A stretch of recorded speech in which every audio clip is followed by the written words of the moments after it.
ya. Nah, oke.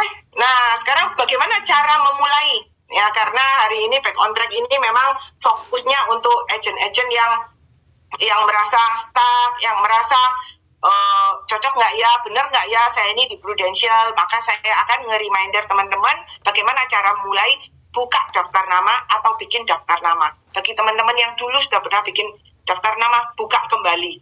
Buka kembali agenda Anda, siapa yang sudah Anda prospek, siapa yang mungkin Anda sudah prospek tapi Anda lupa untuk follow up. Kebetulan kemarin waktu hari Senin ya, ada speaker Frankie Johannes ya di kantor saya, dia juga infokan bahwa dia pernah mengalami ketika dia datang prospek ke tempat nasabah canvassing. Kemudian nasabahnya bilang gini, kamu dari Prudential ya? Kebetulan nih, waktu lalu saya pernah didatengin agent Prudential, saya dibikinin proposal ini.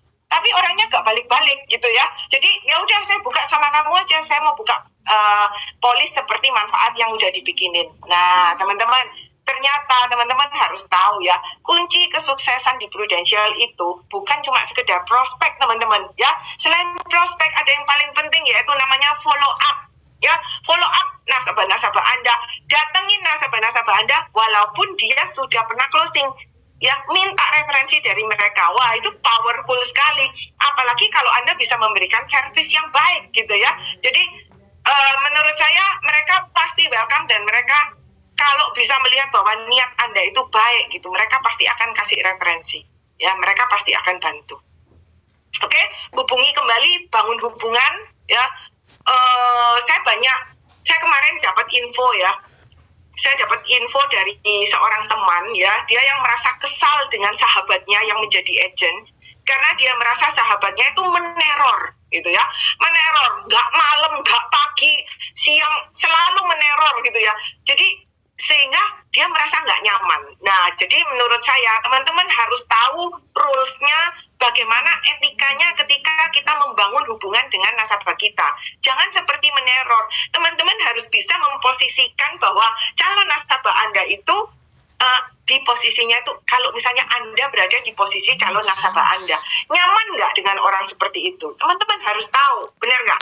Kalau seandainya kita diteror, walaupun kita tahu dia berprestasi, kita tahu dia itu bagus gitu ya, kita tahu presentasi dia itu bagus, tapi kalau kita nggak nyaman, bisa closing nggak?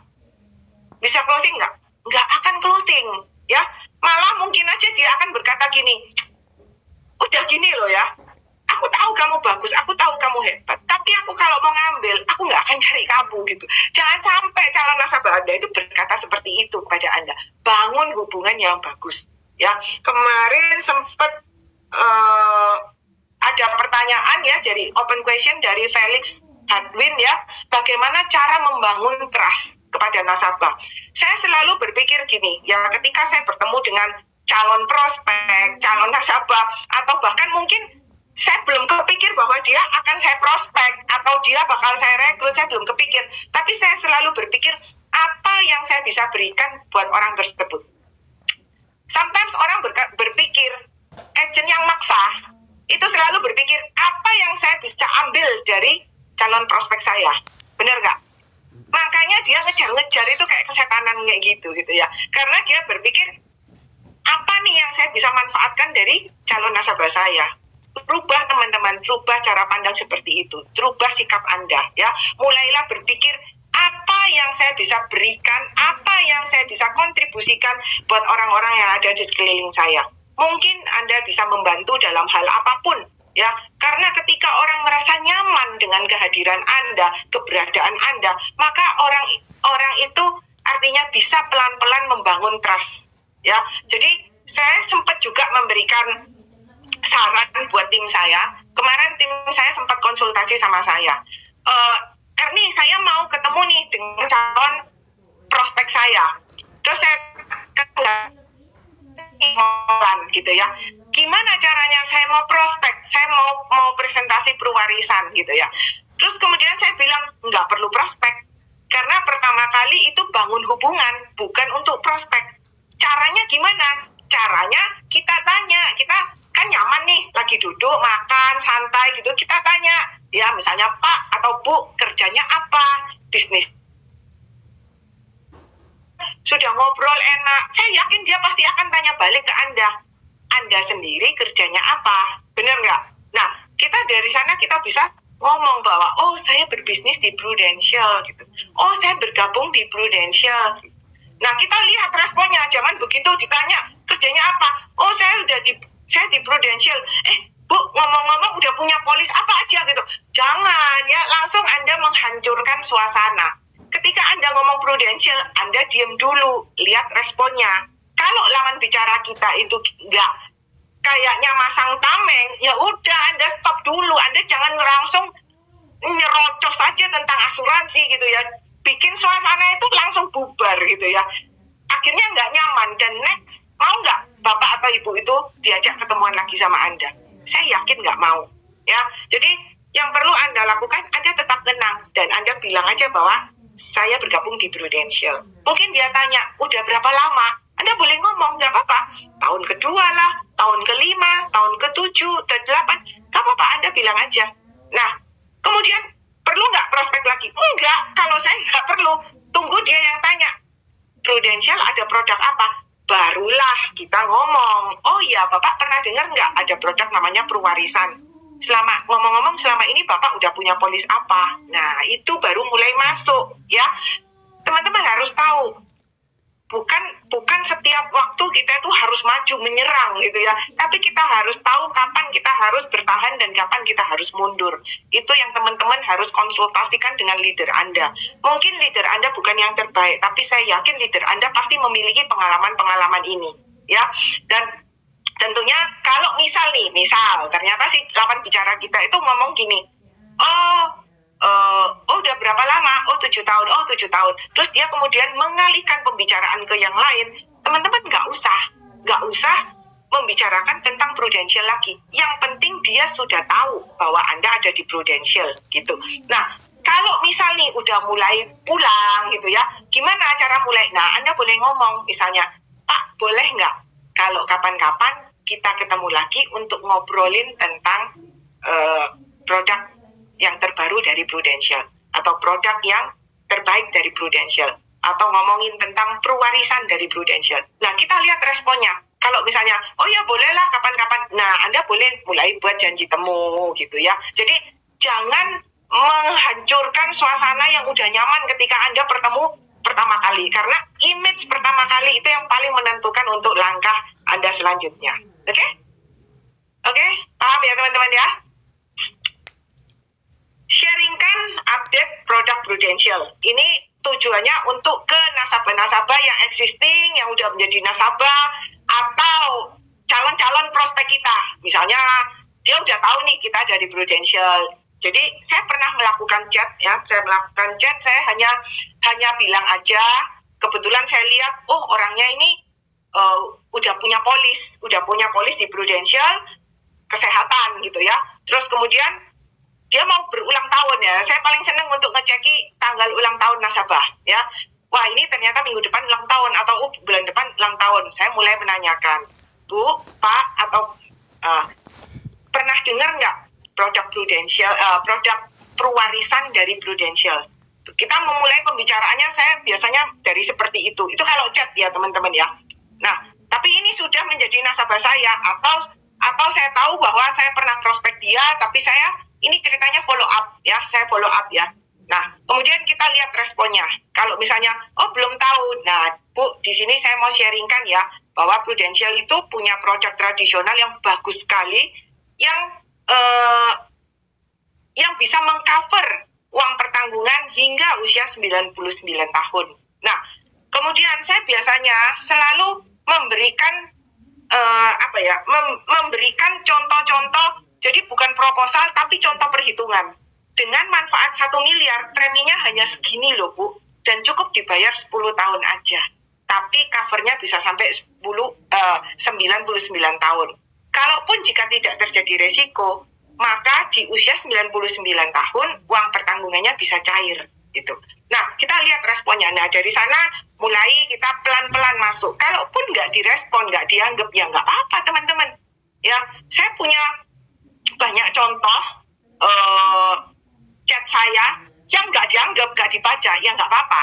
Tapi saya percaya ya, ketika saya melakukan itu terus-menerus, maka kata-kata atau bahasa saya ketika saya chat itu makin lama makin bagus, makin simpel. Pertamanya pasti celometan, ngomongnya terlalu panjang gitu ya. Terus hindari lagi ngechat yang di dikit-dikit enter gitu ya. Jangan teman-teman, kebanyakan orang itu akan melihat bahwa Anda ini apa, spam ya, meneror gitu ya. Jadi kalau bisa usahakan ketika Anda chat ke calon nasabah Anda itu dalam satu kalimat yang panjang ya, tapi dijeda ya, dikasih jeda. Jangan nyambung terus gitu ya, orang malas lihatnya. Jadi tulis 2 atau 3 baris, spasi ya, dikasih spasi, kasih jarak. Tulis lagi, jelasin, kasih jarak lagi gitu. Jadi orang itu nggak males untuk baca ya. Jadi dalam satu kali enter itu menunjukkan bahwa Anda itu presentasi, bukan meneror gitu ya. Itu menurut saya itu hal-hal kecil yang mungkin beberapa orang merasa, alah itu hal gitu kok kamu bahas gitu ya, mungkin gitu ya. Tapi teman-teman, saya melihat masih banyak sekali orang-orang di luar sana ketika melakukan chat ke nasabah itu nulisnya tuh nyambung terus ya. Kita bayangin lah, males lah orang baca, nggak ada titik komanya, nggak ada jedanya, langsung nyambung terus tuh orang udah males baca gitu. Nah teman-teman harus tahu etikanya itu dalam melakukan chatting itu seperti apa, itu teman-teman harus paham. Karena apa? Bayangin di diri Anda sendiri. Kalau Anda yang baca, kira-kira enak nggak ya? Jadi sebelum Anda mencet enter, kirim, bacaan lagi gitu ya, baca lagi, nyaman nggak? Gitu. Kalau nyaman dibaca, ya udah kirim aja. Nanti lihat responnya. Kalau memang nggak direspon, ya udah. Mungkin teman-teman kalau misal itu teman baik, mungkin saya bilang gini, misalnya saya panggil teman saya, misalnya namanya Revan gitu ya. Revan, kamu sibuk ya? Ya udah deh, ntar aja ya. Kalau memang udah nggak sibuk, ntar kita ngobrol lagi. Udah gitu aja.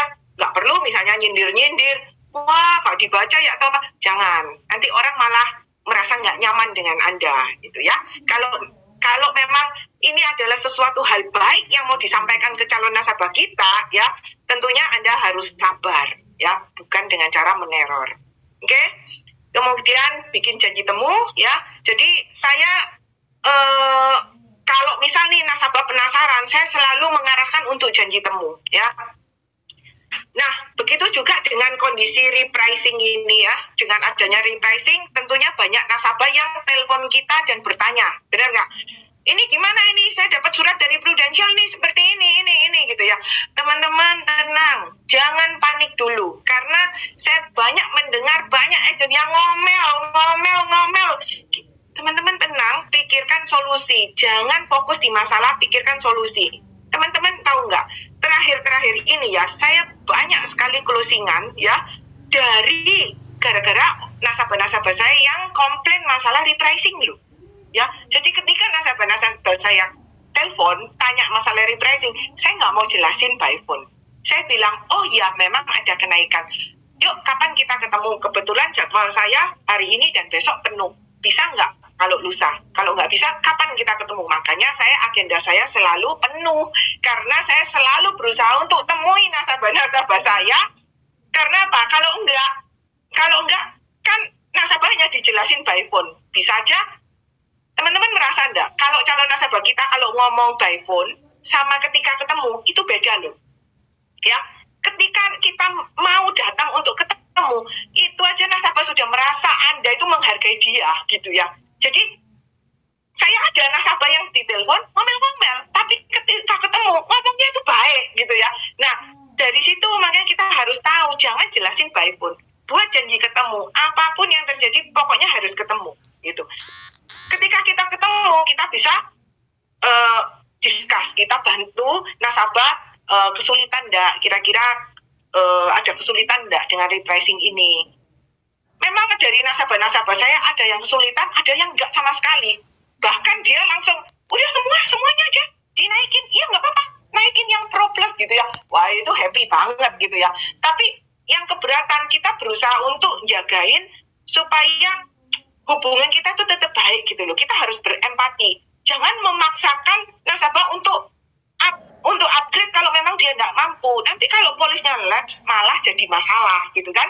Nah, jadi yang saya lakukan adalah saya membantu untuk mencarikan solusi. Kalau memang dia merasa keberatan dengan kenaikan, ya saya tawarkan untuk menambahkan prime saver atau terpaksa harus turun manfaat seperti itu. Tapi saya selalu mengusahakan jangan pernah nutup manfaat polis. Dan ya puji Tuhan ya, selama ini setiap orang nasabah yang saya temui nggak ada satupun sih yang nutup polis. Bahkan mereka lebih banyak yang setuju dengan kenaikan ini dan mereka paham ya. Jangan jelasin by phone, nanti malah jadi omongan di luar bahwa agent saya ini nggak jelas kalau jelasin gitu. Jangan, ketemu aja ya, ketemu, bangun hubungan lagi. Dan ketika saya tawarkan produk perwarisan, closing lagi, lumayan ya, kemarin ada dapat closingan lagi berapa puluh juta nasabah. Jadi cara prospeknya gimana gitu ya. Cara prospeknya saya hanya menawarkan, ngomong-ngomong, sudah pernah dengar nggak manfaat perwarisan?